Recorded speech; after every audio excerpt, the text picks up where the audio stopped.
Coming up on Mountain News this morning, first responders in one eastern Kentucky county step up to help give some families a better Christmas as they deal with the aftermath of a destructive fire.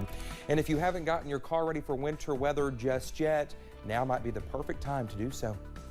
Dedicated to eastern and southern Kentucky, this is WYMT Mountain News this morning. Well, good morning to you. 5:34 here. It's Tuesday, and I'm Dakota Makris. Let's head over to meteorologist Cameron Aaron for a look at our forecast. And Cameron, you know what? We're getting spoiled with you being on the morning news. What does that mean, Dakota? You know, it's always fun when you fill in. Don't pump my head up. Don't pump my ego, because I mean. That's what I'm good at. I can stick around if you want me to.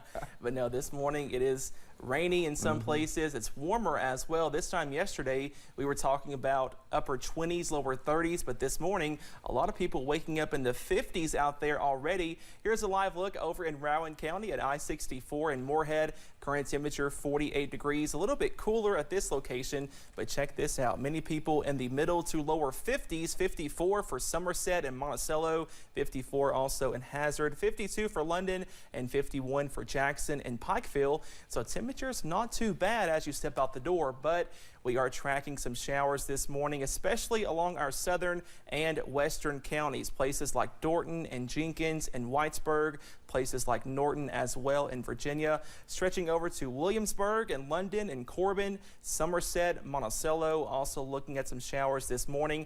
If you're not looking at the rain right now, you still need the rain gear because more showers are possible as we go through today. So as you step out the door, be sure to grab the boots and the umbrella. You also may need some extra time because some of the rain could be heavy in some places. We'll talk about that full forecast coming up in just a little bit. Dakota?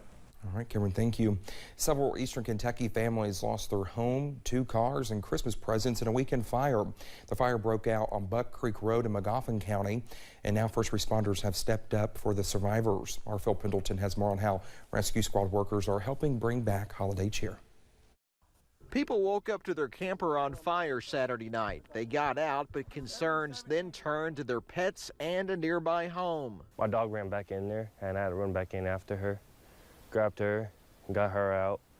And then I was trying to save this house by throwing buckets of water on it. The pets were okay, but the camper was a total loss. The fire also destroyed 2 cars and every Christmas present inside. Just get back to work and try to build it back up.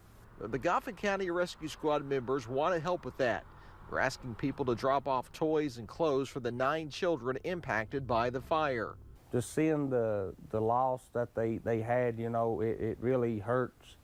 But, you know, just as a community, you know, coming together to help them out really soothes the mind, you know, that we can come together and help them. The fire happened as this community has dealt with a lot over the last year or so. There was COVID-19. The rescue squad director, Carter Conley, passed away. There was a school bus crash, and now this fire. And I'm told that dealing with these kinds of issues is exactly why Carter Conley would have wanted to help out, and he would have been standing front and center of this effort. Probably would be the same thing we're doing now, just trying to gather what we can, you know, and help the families best as we can how, and just help. Welcome help after a frightening night. Definitely scary, especially going back in the house, in the trailer for that dog. I didn't know what was going to happen. First responders say their donation drive will help answer questions of what will happen now. In Magoffin County, Phil Pendleton, WYMT Mountain News. Fire officials say the causes of the fire are still under investigation, but it could have been sparked by a heater. On Monday night's Issues and Answers, our own Steve Hensley talked with Dr. Jennifer Linden, president and CEO of Hazard Community and Technical College. Well, they discussed how flooding impacted the college's students and staff.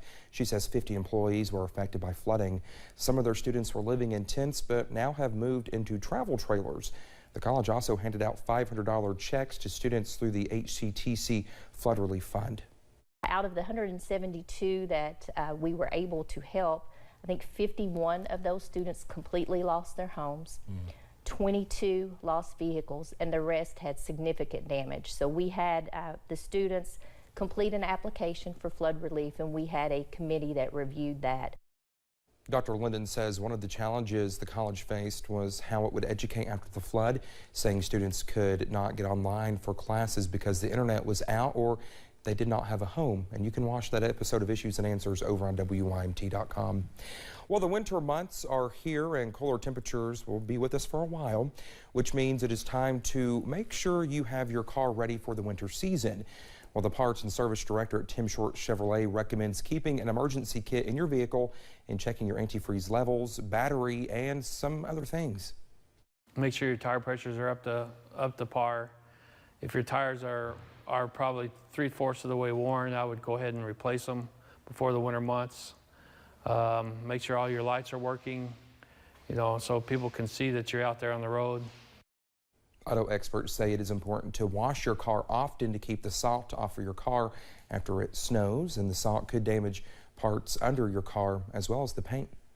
Well, the U.S. Department of Homeland Security has extended the Real ID Act enforcement deadline by 2 years.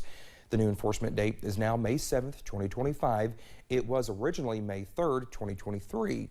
Governor Andy Beshear said the deadline extension offers Kentuckians more time to request a compliant driving identity credential that ensures air travel, access, and military base entry. Well, it's been a challenging few years for Kentuckians, first faced with the global pandemic and followed by 2 natural disasters in the western and eastern parts of the state. Governor Andy Beshear says he's proud of how people have responded and looked out for one another, and now he'd like a chance to serve 4 more years as leader of the Commonwealth. He says some of his priorities, if reelected, include raises to combat the ongoing teacher shortage and continuing efforts to expand economic growth across Kentucky. Our goal, and we're seeing it happen, is that every generation of Kentuckian that follows us has more opportunity, because I want Will and Lila and every Kentucky child to be able to chase every single dream they've ever had right here in Kentucky. The Republican Party of Kentucky released a statement Monday afternoon regarding the governor's intent to file, saying in part, quote, Beshear and the Democratic Party do not represent Kentucky values. They went on to say in 2023, the Andy Beshear Show will have its final season, end quote. Well, the U.S. House recently passed a bill named after the late wife of Congressman Andy Barr. Carol Barr died from a heart issue in 2020. Well, the Senate passed the Carol Act last week in her honor. The act supports research and raises awareness for valvular heart disease. The bill now heads to President Joe Biden's desk. Well, just ahead this morning, a family in Arizona enters their impressive Christmas display into a competition set to air on TV. Stay with us. That's coming up. Plus, we are tracking rain chances, gusty winds, and warmer temperatures by this afternoon. All those details coming up.